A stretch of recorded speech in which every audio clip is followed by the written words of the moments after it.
રાજ્ય સરકારના સહયોગથી ડીસા શહેરમાં વિકાસના નવા પ્રોજેક્ટનો પ્રારંભ. રાજ્ય કક્ષાના મંત્રી પ્રવીણ માળીના વરદ હસ્તે ડીસામાં ₹25 કરોડના વિકાસ કાર્યોનું ખાતમુહૂર્ત અને લોકાર્પણ કરાયું. વડાપ્રધાનના વિકસિત ભારતના સપનાને સાકાર કરવા ડીસા મક્કમ. રાજ્ય કક્ષાના વન અને પર્યાવરણ મંત્રી પ્રવીણ માળી. સિનિયર સિટીઝન્સ અને નગરજનો માટે ડીસામાં ભારત માતાના પ્રથમ ફેઝનો લોકાર્પણ કરતા રાજ્ય કક્ષાના વન અને પર્યાવરણ મંત્રી પ્રવીણ માળી. આજ રોજ ડીસા નગરપાલિકા દ્વારા 25 કરોડના ખર્ચે લોકાર્પણ અને ખાતમુહૂર્ત કરવામાં આવ્યું.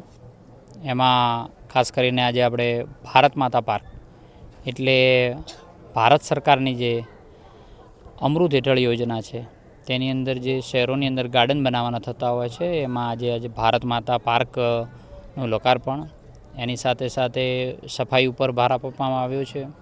એની સાથે વિવિધ રોડોના આઇકોનિક રોડ, જનભાગીદારીના રોડો, તેમાં સ્કાડા સિસ્ટમ જેવી અનેક વસ્તુઓનું આજે ખાતમુહૂર્ત અને લોકાર્પણ કરવામાં આવ્યું છે. હું નગરપાલિકાની તમામ ટીમને અભિનંદન આપું છું કે આ લોકાભિમુખ જે કામો પ્રજા માટે જે કરી રહ્યા છે, ભૂપેન્દ્રભાઈના નેતૃત્વની અંદર આ કામો ડીસા નગરપાલિકા આગળ વધારી છે, તો તેમની આખી ટીમને હું હૃદયપૂર્વકના અભિનંદન આપું છું.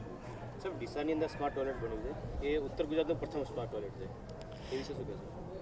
ડીસા નગરપાલિકાએ છેલ્લા ઘણા સમયથી સફાઈ ઉપર બહુ ભાર આપ્યો છે અને જે રીતે પ્રજા સ્માર્ટ છે એવી રીતે સ્માર્ટ ટોયલેટ પણ હોવા જોઈએ, સ્માર્ટ રોડ પણ હોવા જોઈએ, ગાર્ડન પણ સ્માર્ટ હોવા જોઈએ, એ પ્રકારેનું આયોજન કરી રહી છે. તો આજે એના ભાગરૂપે આજે એક સ્માર્ટ ટોયલેટનું પણ આજે લોકાર્પણ થયું છે. ઉત્તર ગુજરાતમાં